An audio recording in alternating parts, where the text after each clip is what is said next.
Maths with अंकुर में आप लोगों का स्वागत है। आइए देख लेते हैं एक बेहतरीन सवाल और सीखते हैं कुछ बेहतरीन कॉन्सेप्ट। उन त्रिभुजों की संख्या ज्ञात कीजिए जिनका परिमाप 12 सेंटीमीटर है और भुजाएं पूर्णांक हैं। पूर्णांक का मतलब हो गया भुजाएं इंटीजर हैं। परिमाप का मतलब हो जाता है पेरीमीटर। तो ऐसे सवाल जब भी आपको पेरीमीटर दिया हो और पूछा हो कि ऐसी त्रिभुजों की संख्या बताइए, तो आपको पता होना चाहिए इसमें एक छोटा सा कॉन्सेप्ट है कि जो त्रिभुज की जो सबसे बड़ी भुजा होगी, लॉन्गेस्ट साइड, जो सबसे बड़ी भुजा होगी वो पेरीमीटर के आधे से कम होगी। बहुत ही छोटा सा कॉन्सेप्ट है लेकिन बहुत ही इम्पोर्टेंट है। एग्जाम में आपको ये अगर ध्यान नहीं आया तो आपका ये समय ले लेगा, ये आपका समय खा जाएगा। सबसे बड़ी भुजा वो पेरीमीटर के आधे से कम होगी। ऐसा क्यों है? क्योंकि त्रिभुज में एक प्रॉपर्टी है कि बाकी दो भुजाओं का सम हमेशा तीसरी भुजा से बड़ी होती है। त्रिभुज में क्या है कि दो भुजाओं का सम हमेशा तीसरी भुजा से बड़ी होगी, इक्वल भी नहीं होती है, हमेशा बड़ी होती है। इक्वल का भी साइन नहीं है यहाँ पे। लेकिन अगर पेरीमीटर के आधे की इक्वल हो गई या उससे बड़ी हो गई तो बाकी दो भुजाओं का सम क्या होगा? छोटा हो जाएगा। आप यहाँ थोड़ा सा समझिए, इसका फार्मूला भी है, शॉर्टकट में आपको बता दूंगा, लेकिन अभी सीख लीजिए इसको थोड़ा समझने के लिए। जैसे p/2 यानी कि 12/2 यानी कि 6, तो जो सबसे बड़ी भुजा होगी वो 6 से कम होगी।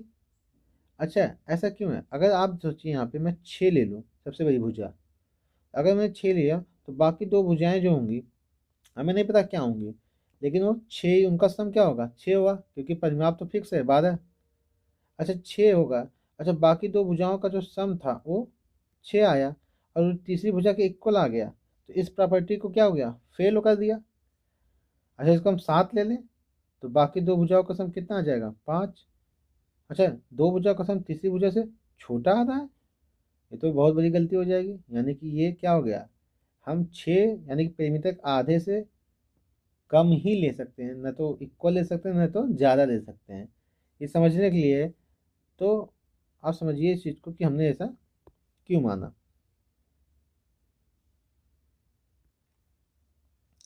अच्छा, अब देखिए, अगर 6 से कम ले सकते हैं तो कितना ले सकते हैं? 6 से कम 5, तो हमने यहाँ पे क्या ले लिया? 5। अच्छा, ये सबसे बड़ी भुजा है। अच्छा, जब ये सबसे बड़ी भुजा है बाकी दो भुजाओं का सम कितना होगा? 7, क्योंकि पेरीमीटर तो फिक्स है ना 12। अच्छा, ये सबसे बड़ी भुजा है। दूसरी भुजा जो होगी या तो 5 हो सकती है, तो 5 से कम होगी। हमने 5 ही ले लिया, तो जब 5 5 10 हो गया, तीसरी अपने आप क्या आ गई? 2। अच्छा, सेकेंड केस में क्या है? हमने इसको बड़ी भुजा को 5 ही लिया, अभी अभी मैंने 5 ही माना है। अच्छा, ये 5 है तो दूसरी भुजा क्या होती है? 5 हो सकती थी या 5 से कम हो सकती है, हमने 4 ले लिया। अच्छा, इसको 4 लिया तो अपने आप तीसरी भुजा क्या हो जाएगी? 3। हम इसको फिर से क्या, हमने 5 लिया। अच्छा, 5 लिया, हम इसको क्या दे सकते हैं? 3। अच्छा, इसको 3 लिया तो यहाँ क्या हो जाएगा? 4। अच्छा, ये केस जो है सेम ही है, यानी कि हमने क्या किया, अब हमारा केस रिपीट हो रहा है, तो हम इसको नहीं लेंगे। अच्छा, अभी हमने क्या माना था कि जो सबसे बड़ी भुजा 5 है। अच्छा, सबसे बड़ी भुजा हमें 6 से कम लेना था, हम कुछ भी लेते, हम 4 ले लेते हैं। अच्छा, अब जो सबसे बड़ी भुजा है 4 है। अच्छा, अगर सबसे बड़ी भुजा 4 है तो बाकी दो भुजाएं जो हैं वो 4 से कम होंगी या 4 के इक्वल होंगी, इससे ज़्यादा तो नहीं हो सकती। अच्छा, इससे ज़्यादा नहीं हो सकती, और हमें सम जो रखना है पेरीमीटर का वो 12 रखना है। यानी कि इनका सम कितना आना चाहिए? 8। 8 भी आ सकता है, इससे ज़्यादा हो नहीं सकता, इसके मैक्सिमम इक्वल हो सकता है, और 8 लाना है दो चीज़ों को जोड़ के, तो क्या होगी? 4 और 4। अच्छा, इसके अलावा हम कुछ केस ले सकते हैं? अच्छा, इसके अलावा हम कुछ भी केस नहीं ले सकते हैं। या तो केस रिपीट हो जाएगा या तो वो इस चीज़ को वायलेट कर जाएगा, उल्लंघन कर जाएगा। यानी कि टोटल कितने केस बने ऐसे ट्राइंगल के? 3। तो आपका ऑप्शन सी सही हो जाएगा।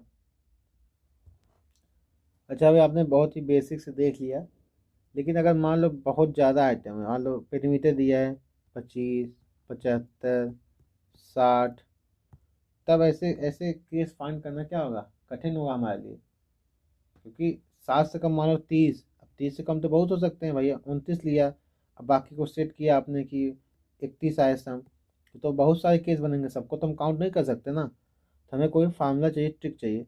जब पेरीमीटर 10, 20, 15 है, 25 है, तब तक आप काउंट कर सकते हैं, आसानी से काउंट हो जाएगा। लेकिन जब बहुत ज़्यादा हो तब क्या करेंगे, हमें सीधा कोई फार्मूला चाहिए। तो इसका शॉर्टकट देख लेते हैं, या फार्मूला देख सकते हैं कि अगर पेरीमीटर इवन है, सम संख्या है, तो इसका फार्मूला है नंबर ऑफ ट्रायंगल क्या, पी स्क्वायर बटे 48। और ये जो वैल्यू है वो उसको देखेंगे कि मतलब निकटतम पूर्णांक, इसके पास निकटतम इसकी जो वैल्यू आएगी उसका क्या है, अगर पूर्णांक आ गया ठीक है, मान लो भिन्न में आ रही है, दशमलव में आ रही है, तो उसको हम देखेंगे कि नियरेस्ट इंटीजर कौन सा है, नियरेस्ट इंटीजर कौन सा है। जैसे इसकी वैल्यू आई 8.33, तो इसके नियरेस्ट इंटीजर कौन सा है 8, तो इसकी वैल्यू कितनी होगी 8। अच्छा, इसकी वैल्यू आई 7.65, तो इसकी वैल्यू कितनी हो जाएगी नियरेस्ट इंटीजर 8। क्योंकि अगर दशमलव के बाद 0.5 या 0.5 ज़्यादा है तो हम उसे आगे बढ़ा देते हैं या उसे वैल्यू 1 के बराबर मान लेते हैं। लेकिन अगर 0.5 या उससे कम है, 0.5 से कम है, तो हम उसको 0 मान लेते हैं।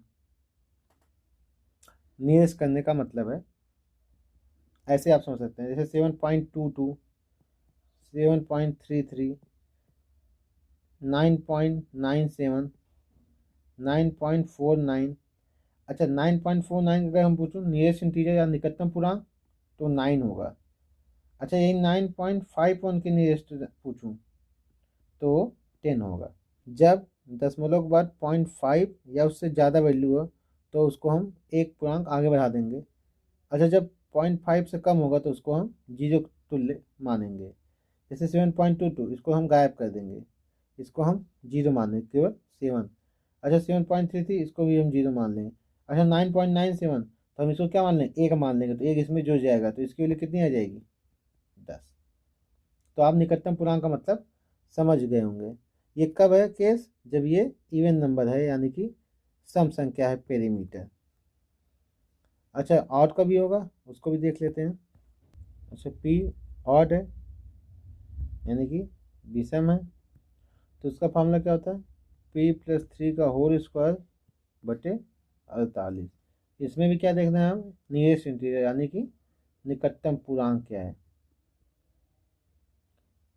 अच्छा, निकटतम पूर्णांक आप समझ गए होंगे। जैसे फिर से मैं बोलूँ 7.67, 7.51, 7.49, 48 ले लेते हैं, 7.32, इन सब के इसका आंसर देख लेते हैं।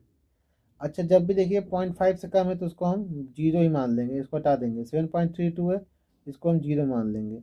लेकिन अगर 0.5 से ज़्यादा है तो इसको हम क्या एक बढ़ा देंगे, तो 7.67 था, इसको एक मान लेंगे, एक मान लेंगे तो एक ऐड हो जाएगा, तो 7+1 8। अच्छा, 5 में भी हमने क्या मान लेंगे, एक जोड़ देंगे, क्योंकि 0.5 से ज़्यादा है, तो इसको भी हम क्या मान लेंगे एक। निकटतम पूर्णांक का मतलब यही है। तो हम इस फार्मूले को यूज कर लेते हैं और देख लेते हैं। अच्छा, पेरीमीटर 12 दिया है, एक इवन नंबर दिया है, तो इवन नंबर क्या फार्मूला था, पी स्क्वायर बटे 48, तो 12 का स्क्वायर बटे 48। तो इसको सॉल्व कर लेते हैं, 12 गुणे 12 बटे 48, 12 चौको 48, 4×3 12, तो 3 आया, तो आपका ऑप्शन सी सही हो जाएगा। अच्छा, ये मान लो 3.2 या 3.4 आता, तब भी क्या होता हमारा ऑप्शन 3 होता, क्योंकि हमने ऊपर लिख दिया है कि नियरेस्ट इंटीजर, निकटतम पूर्णांक जो होगा वही आंसर होगा। तो बस आज के लिए इतना ही। जय हिंद।